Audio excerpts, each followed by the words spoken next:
Don Vito Roundtable, the home of the Jets, TSN 1290. Kevin O with you at Bell MTS Place. Just a few Nashville Predators lingering on the ice now as they go through their paces, get ready for tonight's Game 4 between the Jets and the Predators. That, of course, will be the late game tonight on the double-dip, doubleheader on the national broadcast, 8:30 puck drop local time here on the station with Dennis Bayak, Paul Edmonds, and Brian Munns. The early game is Washington and Pittsburgh, the blood boiling between these two teams that seem to meet every year in the postseason, and every year it's the Pittsburgh Penguins who find a way, as the two-time defending Stanley Cup champs tend to do. Maybe this year is different. The Washington Capitals have a 2-1 series lead. For the latest, we bring in our good friend Dejan Kovacevic. How did I do on the name, Dejan? You did all right. I got Olszewski. Come on. You know what? I can spell Bufflin, so I've got you. He is the creator and columnist for DKPittsburghSports.com. Subscription-based website. Get on it. And Dejan has all of the latest on the Penguins. The talk of the series, obviously, Dejan, is Zach Austin Reese and the suspension to Tom Wilson. What's your take? How did you see it? Is 3 games enough for the menace that is Tom Wilson?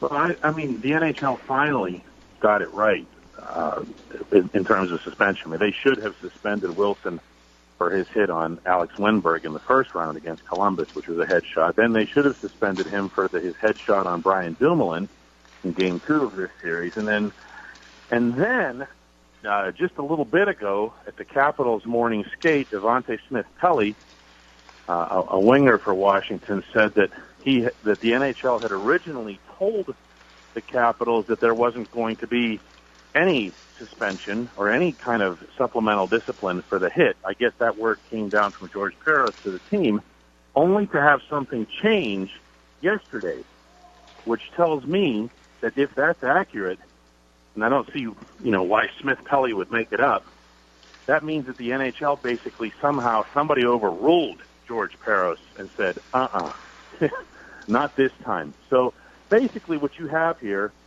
is a thug, a former thug, and that's what George Peros was. And I say that regarding him. He's actually a Washington County, that's just south of Pittsburgh native, running the league's discipline office and siding with the enforcers, which is what everybody feared would happen when he went into position.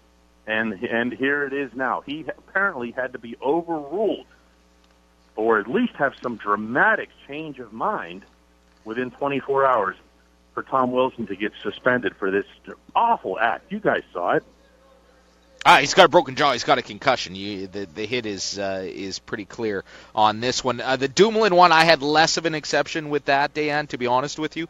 Given the proximity, the speed, and how Dumoulin turned, I understand that maybe you could turn a blind eye to that one. But saw his shoulder. You saw his shoulder get raised at the last second, right? Correct. Yes. Okay. Well, that didn't happen by accident. No, I'm not. I'm not trying to sell you on that. I know I won't change your mind. I see that. I know what he's doing. He's exploding through it. I'm just saying. Well, the biggest thing is that he knows what he's doing. This is where, if you have a responsible Department of Player Safety, one of the many things that they need to pick up on are patterns. And one of Wilson's patterns is that he finds someone who is engaged with another Capital, and then he comes in and hits him. And that's exactly what happened on Dumoulin. It happened to Wenberg, and yet it happened to Aston Reese, too. Aston Reese was actually being lined up by another Capital in the neutral zone as Wilson was going off for a change.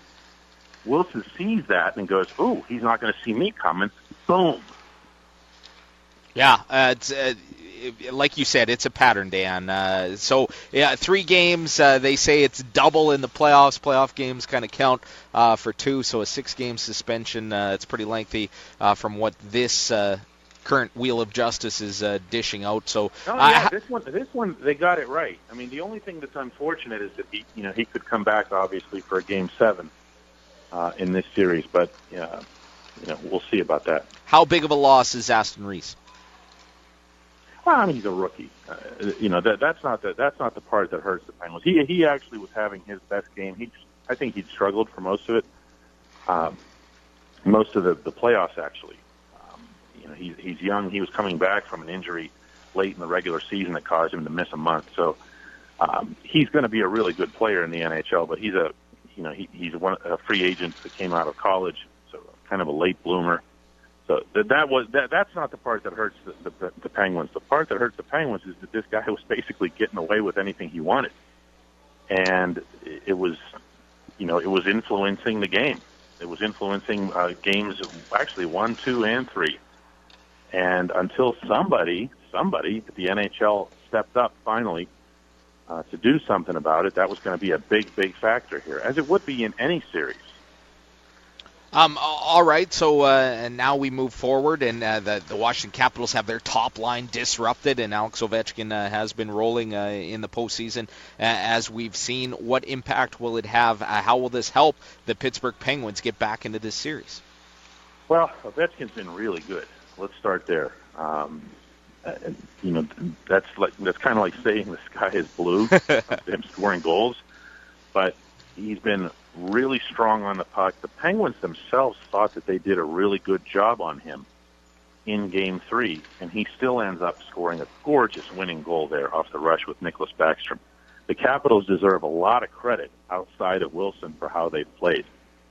They have been as smart and as diligent against Pittsburgh as any opponent they've faced all year. They've skated with them. They've stayed in front of them, which is really important. And the biggest thing is they've kept Pittsburgh's defensemen from pinching.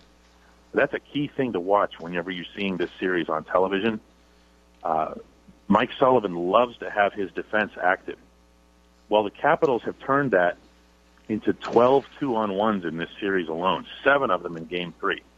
And that's not a sustainable success formula for success on the Pittsburgh end, because you want Sidney Crosby and Evgeny Malkin and Phil Kessel and these guys to be the ones getting the odd man breaks instead of the other way around.